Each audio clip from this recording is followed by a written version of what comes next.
Oo, sabi ko, parehas yung dalawa. Pakain ng Philippine food. Sabi niya, mabubuhay to silang dalawa sa Pilipinas. Kahit ano kain. Oo, kakain man nga. Dito kami guys sa dagat. Dagat na naman guys ang mga Inday. Maganda man sa katawan to. Oo, sana all may sasakyan sila. Ano? Oo nga, hindi na nila kailangan ng doon tayo. Yung tayong, yun pala yan. Di ba? Bakit tahimik ngayon dito, no? Maaga pa naman, eh. Kita mo kasi maraming ano, parang ano, taid ka nung isang araw. Maganda pa naman ang dagat. Kasi nakahanggan dito yung ano, yung buwan. Kagabi to. Kasi malaki ang buwan. Dito kami. Ayun to. Dito na lang, be. Oo, ito malinis. Dito. Ano naman tayo? Dadaan dyan. Dito tayo. Kailangan, nag-blocking o wala ko. Ano na yan? Bahala sila. Kailangan mag-glass. Tapos, ano naman tayo magkahana ko ng pangalan? Itali ka, be. Kupa tayo doon. Asan na? Ayun na. Wala, bukan to, be. Ako na lang. Ayun, no? Ayun lang. Ayun yung pala, oh. Doon na lang tayo, be. Ha? Doon na lang tayo. Tara. Alangan man, uto na rin mo, be. Doon ka, be.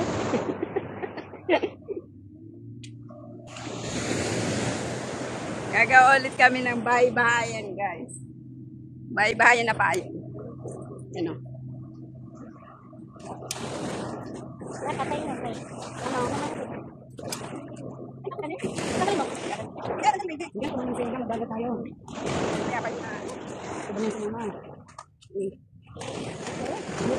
Gusto niya ba sana sa pinto ko magdagat? Sabi ko, inuwanan ko lang. Sabi niya, ha, wish ko lang. Sabi ko, wish ko lang din. Sabi, tumigas na yan. Oo nga. Abot na.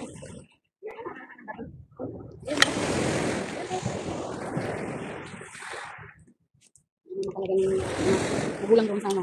Siyempre malakas ang lindor. Kulang ba? Kulang pa ba? Yan ang aming.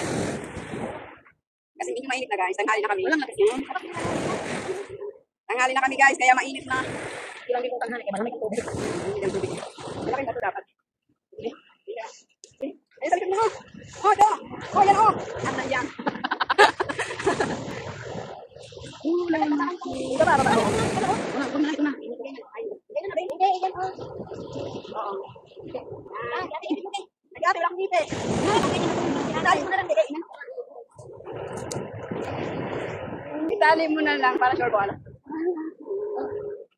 Ang lakas yan. Hawak-hawak ka lang. Udah hawak ka lang. Ganun.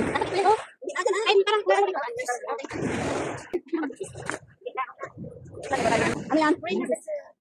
Marami yan sa amin ha. Doon sa dagat. May orange pa yan.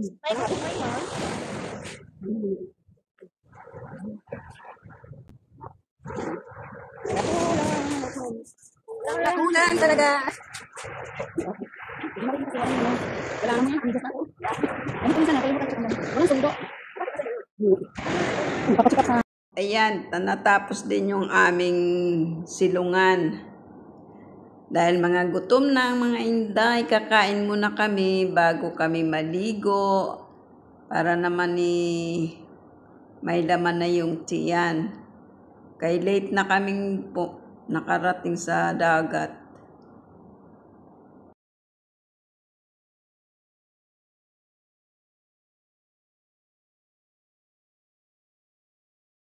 Dito ka makakulay na? Voice over ko na lang.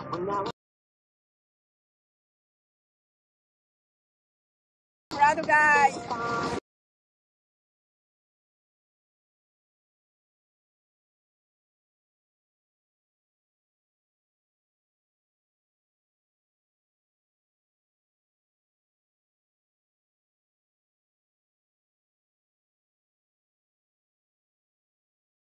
Breakfast sa tabing dagat.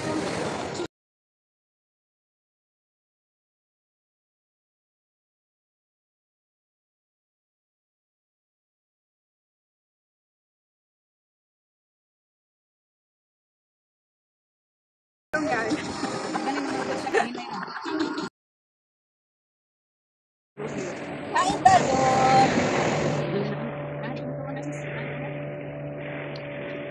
Pansit guys, pansit.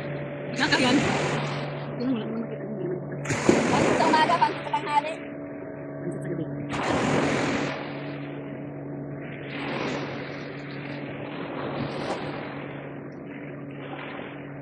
Kain.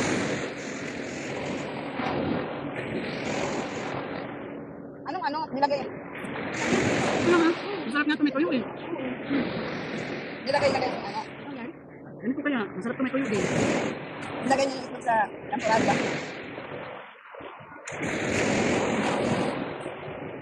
Ano mo na?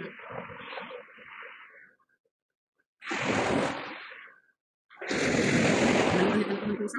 Ano ka? Flower.